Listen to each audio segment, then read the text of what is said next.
Hey there, and welcome to today's Explainer.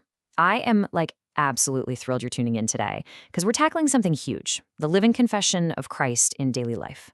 Basically, we're going to figure out how to actually show, or, as our source text puts it, confess Jesus in literally everything we do. And I don't just mean sitting in church on Sundays or acting a certain way around specific people. I mean every single day, every little choice. So grab a seat, get comfortable, and let's jump right into this. Okay, so imagine this. What if there was a hidden camera following you around right from the second you woke up to the minute you went to sleep? If someone watched that whole entire footage, would they actually know you follow Jesus? I mean, that's a pretty massive question, right?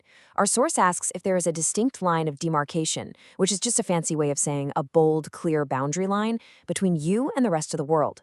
Or do we just kind of blend in? Do we just follow the crowd and whatever popular, maybe not so great trends are happening right now? Well, let's dive into this with some heavy-hitting scriptures straight from the source. Matthew chapter 10, verse 32 tells us, "Whosoever therefore shall confess me before men, him will I confess also before my Father which is in heaven." You see, confessing Christ isn't just about standing up and saying, "Hey, I believe in Jesus," out loud. It means totally proving by the way we live our lives that we belong to him. And guys, the most amazing promise here is that when we do that, Jesus is going to proudly claim us right before God the Father. How cool is that? All right, moving on to section 1, attitude and choices. This is all about how to show Jesus every day. Now, what's really interesting here is the total contrast between these two paths. On one side, we've got the world's way. The text describes this as a spirit of disobedience. It's kind of like that rebellious feeling that just wants to chase after whatever passing fashion is cool this week, without even thinking about what it actually represents. But then on the flip side, we have Jesus's way. His way is about choosing plain and modest dress, clothes that don't just scream, "Look at me," and carrying a kind spirit that actually honors God. It's really about choosing not to just be a copycat of the world. Let's talk for a sec about what the text calls a meek and quiet spirit. Sometimes people hear the word meek and they instantly think weak. Actually, scratch that. A lot of people think that. But that is totally, completely wrong. Meekness is really strength under control. It's this super calm, kind attitude. And the source explicitly tells us that this specific attitude is of great price in the sight of God.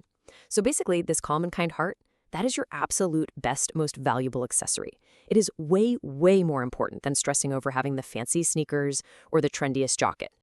Okay, section 2, leaves versus the root, and exactly why faking it just doesn't work.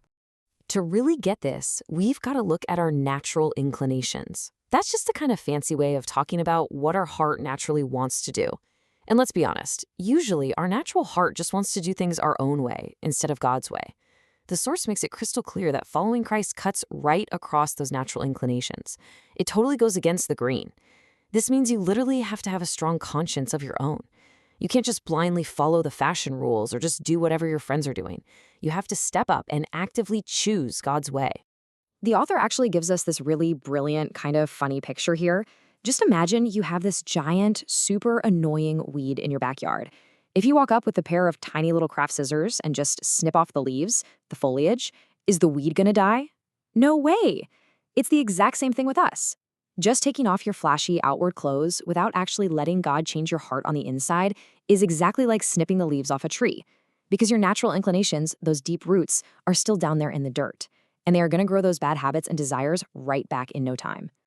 So, what's the actual fix here? Well, the source says we need to lay the axe at the root of the tree. That's right, we can't just play around with tiny scissors snipping at the leaves anymore. We have to get right down to the very bottom of the problem. We want to become totally, 100% dead to the world's selfish ways and completely alive to God. Because think about it, when the root is changed by God, the whole entire tree changes. Which brings us to section 3, the vine and branches, all about staying connected. So the absolutely crucial point is found right here in John chapter 15, verse 5. Jesus says, "I am the vine, ye are the branches. He that abideth in me, and I in him, the same bringeth forth much fruit. For without me ye can do nothing." Think about that for a second. Jesus became poor so that we could become rich in his amazing love. But to actually experience that, we have to abide in him. And abide just means to stay connected, securely attached, exactly like a branch is physically attached to a grapevine. I mean, if you snap a branch off a tree, it can't grow apples or grapes, right? It can't do anything at all. It just dries up.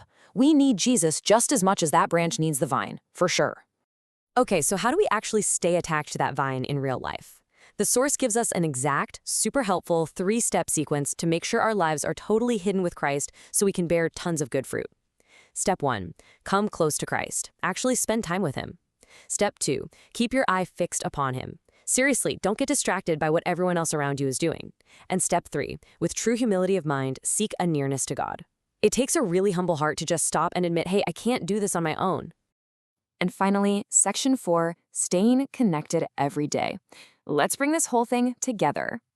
And this brilliantly illustrates our final big takeaway. When we are firmly connected to the vine, we just naturally confess Christ in 3 main ways. Number 1, by our words, so what we say and exactly how we say it. Number 2, by our conduct, which is how we behave and how we treat the people around us. And number 3, by our entire life, the whole shebang. When people see our words, our conduct, and our life, they shouldn't just look at us and think, oh, they're nice kids. No, they should immediately know that we have been with Christ and that we have learned directly from him. Which brings us to our final, kind of tough question for you to think about today. Are you just acting like a Christian, just heaping green leaves onto dead branches to look good on the outside? Or are you truly deeply attached to the vine?